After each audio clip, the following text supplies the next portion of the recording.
President Muhammadu Buhari meets Musa Kwankwaso. National Assembly intensifies efforts at improving the capital markets. And Niger Delta Power Holding Company of Nigeria under scrutiny by the House of Representatives. These and more on Panorama today, coming to you from the Lagos Network Center. I'm Elizabeth Omori. Stay with us.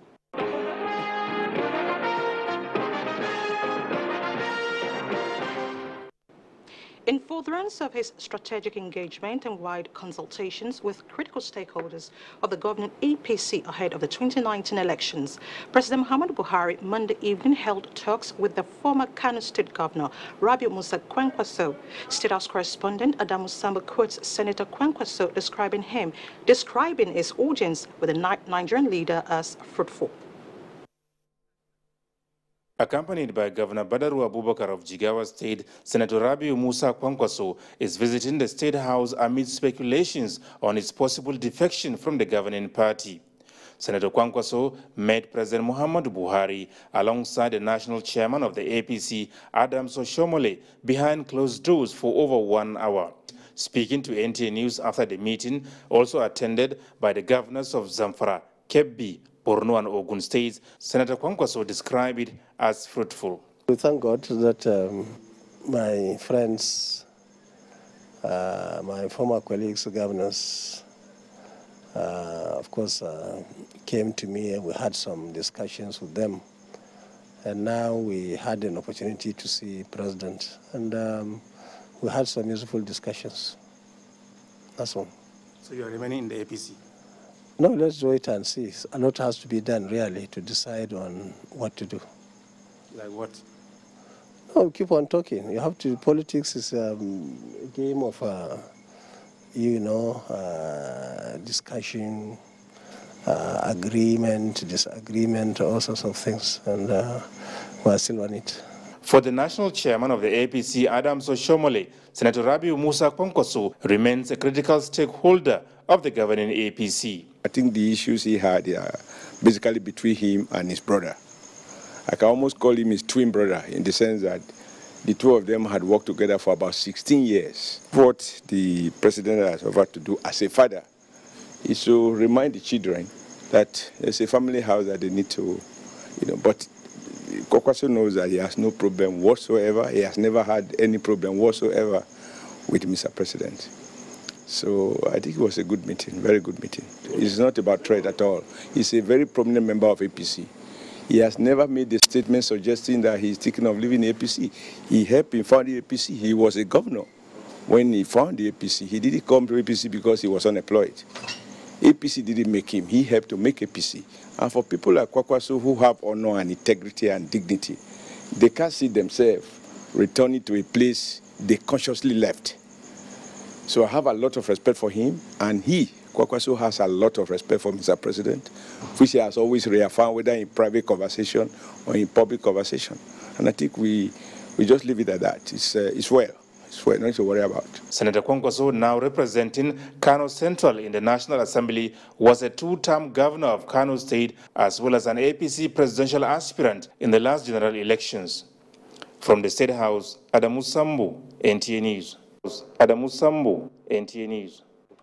Report just reaching us says the Senate has adjourned plenary to September 25th. Senate President Bukola Saraki presided over plenary, during which 15 other senators defected from the All Progressives Congress APC to PDP.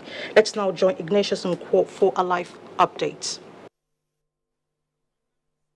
Well, this is the lobby here at the National Assembly. On the left side here is the chamber of the House of Representatives. While the right side here, you can see that is the chamber of the Senate. Well, this morning, if you ask me exactly from 8 o'clock this morning, this area has been quite tensed. Security men and journalists all around standing. The atmosphere here is quite tense because of the fact that the Senate President was invited by the police to come and answer questions on the alleged case of a robbery. But at the moment, the Senate President is right inside the chamber of the Senate presiding on Tuesday's plenary. But then this same lobby has still remained tensed as security has been tightened. Well, I have with me here a member of the House of Representatives, Representative Riman Shawulu. He's here to tell us a little bit of what the atmosphere is here. Thank you for joining us. Well, we got in here this morning to our respective offices. In fact, while on the way, we heard the stories about the blockages of the houses of the Senate President and Deputy Senate President. We saw pictures.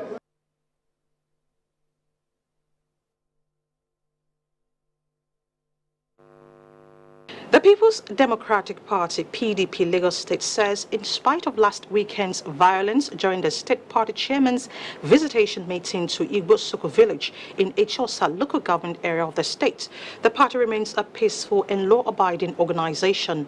The state secretary of the party, Prince Moise Dosumu, stated this at a media briefing held in Lagos. Tunde Saiki has details. The party officials discussed the incidents during which the Apapa local government area PDP chairman Adeniyi Borishade was killed and several others were injured following a shootout among party members while the state chairman was visiting Igbosuku village, Etiosa local government area.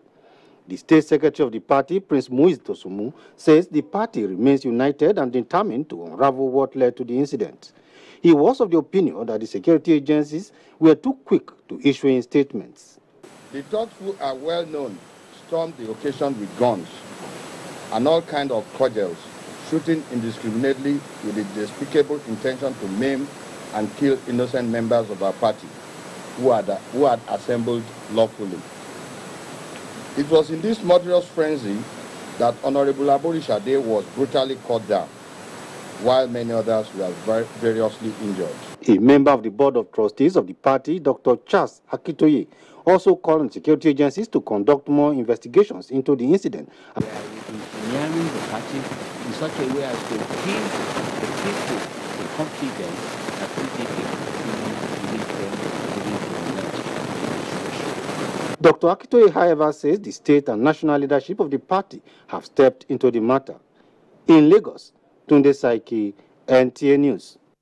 The House of Representatives had a committee investigating the alleged constitutional breach bordering on financial mismanagement amounting to $40 billion at the Niger Delta Power Holding Company has expressed disappointment in the running of the company. National Assembly correspondent Lami Ali reports that this was during an investigative hearing on the matter. According to the chairman of the investigative ad hoc committee, the company has over the years not submitted its annual budget for appropriation, which among other allegations was why the management was summoned by the House. The committee expressed displeasure as the management of the Niger Delta Power Holding Company, led by the managing director Chiedu Ugbo, could not provide detailed information on annual returns and expenditure, in addition to the fact that the current management structure goes against guidelines of its incorporation. We're investigating the impunity associated with Niger Delta and all those infractions. Like I said the last time, we are not investigating things that will be. We're investigating from inception things that have been. We have not seen representation on the board by local governments. Why is that so? Because it started long before we came in. The relationship between the local governments and the state governments with regards to their representation in this company. There is no doubt that being money taken from the federation account, it's also local governments are part owners. The committee resolved to invite the Auditor General for a brief on the audit status of the company from 2005 to date. From the National Assembly, Lami Ali, NTA News. The National Assembly and managers of Nigeria's capital market are intensifying efforts to ensure that the equities market contributes significantly to the nation's annual budget at the second edition of the Capital Market Stakeholders Forum in Abuja. Participants were unanimous that the market should be a major driver of Nigeria's economy. National Assembly correspondent Ignatius Nkwo reports. Made up of members of the National Assembly, the Nigerian Stock Exchange, Securities and Exchange Commission, Debt Management Office, and major actors in Nigeria's capital market was in furtherance of the legislative agenda of the 8th National Assembly on strengthening Nigeria's economy. The focus of this meeting, organized by the joint committees of the National Assembly on capital market, was on how to reposition the capital market towards the growth of Nigeria's economy. The interaction brought to the fore measures that will enhance the full utilization of the capital market, boost investors' confidence, while looking at areas that need legislative intervention. We need a robust capital market because when funds, long-term funds, flow into the capital market, then new businesses will be created. I wish to reiterate the need for continued collaboration between the organized private sector and relevant committees of the National Assembly in our resolve to ensure meaningful national growth and development. The government of Nigeria issued 100 billion sukuk to finance 25 road projects and also issued 10.79 billion green bonds to finance afforestation, renewable energy, and provision of clean energy. The National Assembly Committees on Capital Markets observed that Nigeria urgently needs a robust capital market that will provide funds for firms and investors, while Debt Management Office stressed the need for a stable long-term loan for entrepreneurs, which should significantly come from the equity market. There's, however, room for innovation, increased depth and efficiency of the capital market. We need to prioritize agriculture and other non-oil sector cannot be overemphasized. And the position of the capital market as a major driver of this plan is central. Well, this stakeholders forum provided the needed synergy between members of the National Assembly and operators in the capital markets. The inaugural edition took place on the 21st of June 2016. In Abuja, Ignatius Nkwo, NTA News. The National President, Nigerian Association of Chambers of Commerce, Industry, Mines and Agriculture, Naxima Iyalode Alaba-Lawson, says as negotiations on African Continental Free Trade Area Agreement advances to a critical stage, government needs to sign the agreement which will ensure that Nigerian products and services are up to standard to compete in the global market. Amaka Owo reports that the Naxima president stated that they are willing to assist in reducing barriers to international trade. Naxima National President Iyalode Alaba-Lawson, while speaking on the state of the economy, said with double-digit inflation at 11.61%, foreign reserve of $47 billion as at May 2018, and monetary policy at 14%, which shows the economy is experiencing slow growth rate. The president and other members of Naxima urged government to be part of the African Continental Free Trade Area Agreement involving about 40 countries, which is aimed at creating a common market of 1.2 billion people with an estimated GDP of $2.5 trillion. We should sign the agreement now and set up an all-embracing implementation committee in readiness for when it will finally take off. It's an opportunity that Africans have been looking for intra-trade, to be able to trade with themselves, for goods and services, and also to have free movement of Africans, and also for investments and international intellectual property. The Naxima boss also urged the government to focus on implementation of capital projects in the 2018 budget and ensure there is transparency in selecting strategic partners for the Nigerian national carrier. Mrs. Alaba-Lawson and others stressed the importance of exploring opportunities in the mining sector under the 2016 mining roadmap, among other issues. In Lagos, Amaka Owo, NTA News. You're still watching Panorama from the Lagos Network Center. More reports ahead when we return after this break. Stay with us.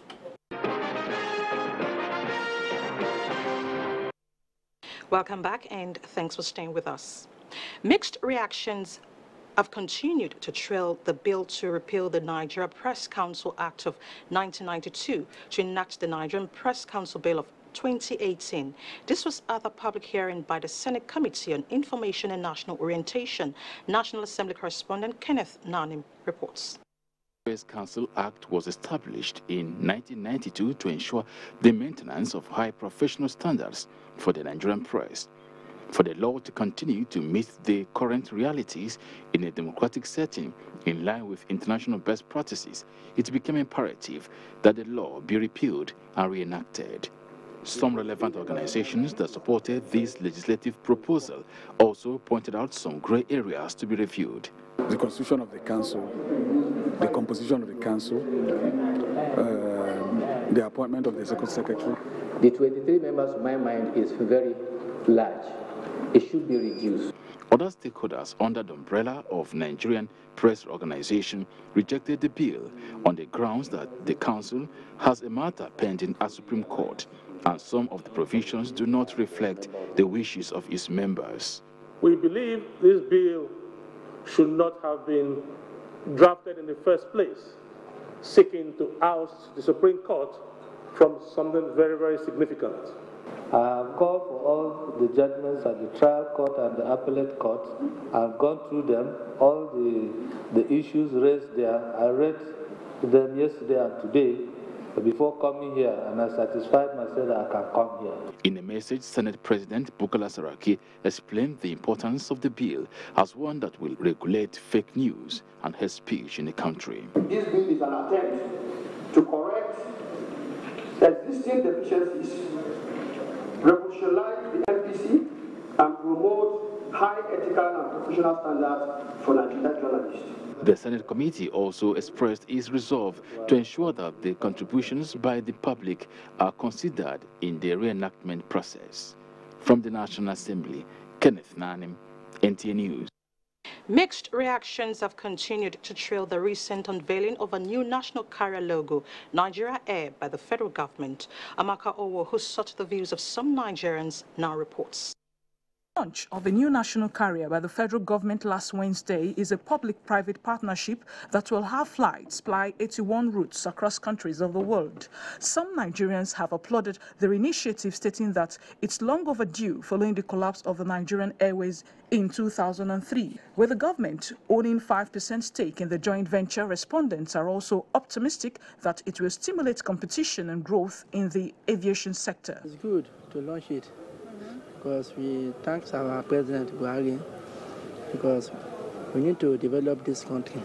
If it is true, it's a welcome idea. But you know, so many things that we have in this country that we had for many years have not been done.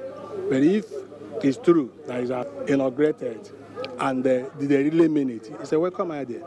Since it's a new development and at least it can carry somebody from one country to another, though it's a welcome one and it's a good one. It's a good development, and I appreciate the federal government for that. So may God continue to assist the Buhari administration.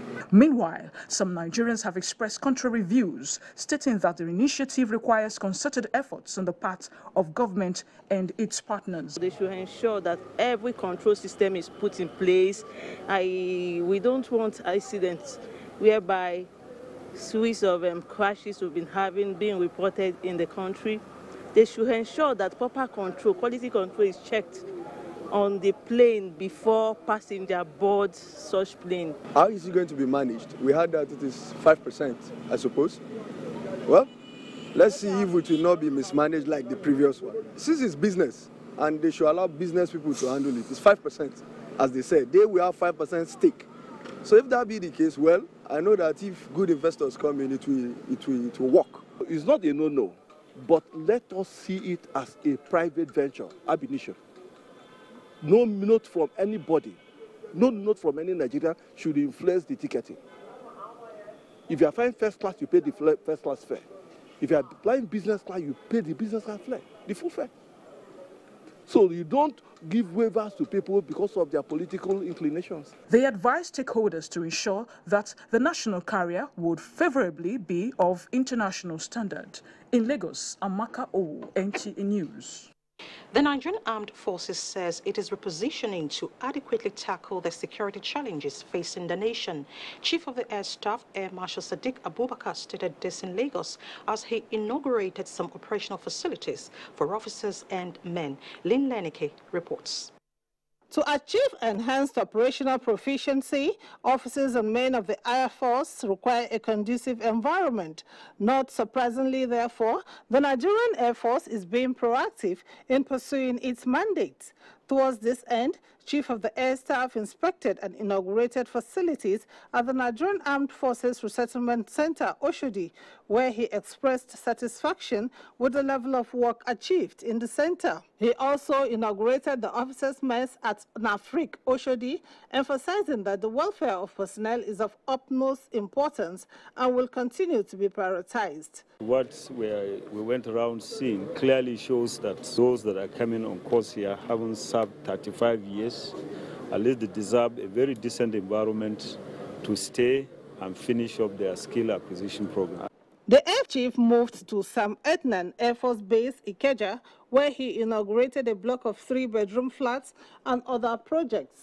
We have continued to embark on new constructions to address the inadequacy of houses in various units across the country, as well as massive renovation, upgrading of existing quarters that were hitherto dilapidated in order to improve their conditions. The visit of the Air Chief was also to ascertain the level of work on various projects and boost the morale of personnel. In Lagos, Lane Lenake, NTA News. In its quest to create awareness aimed at improving the life of the girl child in Nigeria, Onitsha Professional Ladies Circle, a non-profit-making organization, has organized an awareness walk in Lagos. Annie Daniels has details. A 3-hour walk took off from Admiralty Way, Lekki, all the way to Ikoyi, Banana Island and back to Lekki. It was to sensitize the public on the need to take seriously the well-being of the girl child, especially in the area of education. Basically, what we're trying to do today through this walkathon is to raise funds for a scholarship fund which we have established to educate indigent girls who, for one reason or the other, their parents cannot afford to send them to senior secondary school and tertiary institutions. OPLC is getting ready to step into that gap and make sure that these girls do not lose the opportunity to be empowered through education. Environment determines how the child grows up. If you grow up thinking, okay, my mom belongs in the kitchen, that's your mentality. So as we promote the girl-child education more and more, the girls get more exposed, and we're encouraging them. They can see what women can become. These concerned women under the aegis of Onitsha Professional Ladies Circle insist that disregard of the rights and privileges of the girl child is making women contribute less than is expected of them in the nation's political scene and other fields of endeavor. We're not rubbing shoulders with the men. We don't intend doing that. We're trying to train the girl child, make sure that the girl child has the best education. The boy child and the girl child should be given equal opportunity. Women activists say with programs like this one, as well as political will, women and the girl child will effectively contribute their quota to nation building, even beyond expectation. In Lagos, Annie Daniels, NTA News. And now to sports. Coach of Enyimba resigns as more stranded Nigerians want to return from Russia. Amanzi Marcus has more on sports updates. And sports update ends Panorama from the Lagos Network Center. Thank you so much for watching. Good afternoon.